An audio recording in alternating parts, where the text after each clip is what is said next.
அல் மதரசத்துர் ரஹ்மானியாவின் 17ஆம் ஆண்டு விழா, இஸ்லாமிய கண்காட்சி மற்றும் ரமலான் வரவேற்பு.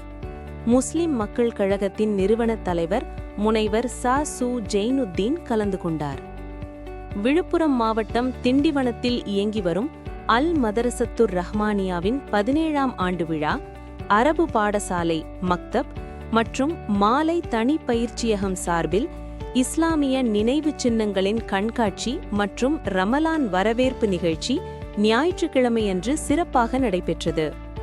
இந்த விழாவிற்கு புது பள்ளிவாசல் தலைமை இமாம் மௌலானா மௌலவி ஷேக் தாவூத் தலைமையேற்று நடத்தினார்.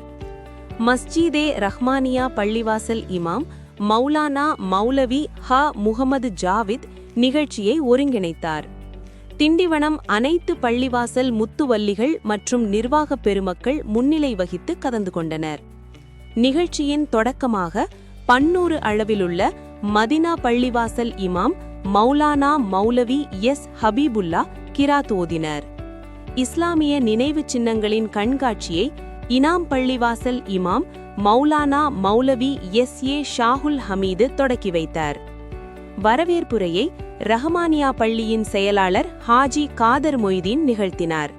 தொடர்ந்து மௌலானா மௌலவி சுல்தான் இப்ராஹிம், மௌலானா மௌலவி ஹபீபுல்லா, கூபா பள்ளிவாசல் இமாம் மௌலானா அபூபக்கர் சித்திக், நவாப் பள்ளிவாசல் இமாம் மௌலானா நயாஸ் அகமது ஆகியோர் வாழ்த்துரை வழங்கினர். சிறப்பு பேருரையாக நவீன காலத்து குழந்தைகளும் பெற்றோர்களும் ரமலான் வரவேற்பு என்ற தலைப்பில் பன்னூறு ஆமிர் கலீமி அரபிக் கல்லூரி பேராசிரியர் மௌலானா மௌலவி அப்துல் சத்தார் உரையாற்றினார்.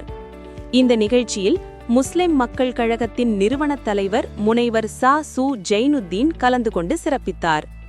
விழாவின் ஒரு பகுதியாக மாணவ மாணவிகளுக்கு பரிசுகள் வழங்கப்பட்டன. இறுதியாக ரஹ்வானியா பள்ளிவாசல் நிர்வாகி ஷேக் இப்ராஹிம் நன்றி கூறினார். இந்த நிகழ்ச்சியில் திரளான இஸ்லாமியர்கள், பெண்கள் மற்றும் மாணவ மாணவிகள் கலந்து கொண்டு இஸ்லாமிய நினைவுச் சின்னங்களின் கண்காட்சியை கண்டு மகிழ்ந்தனர்.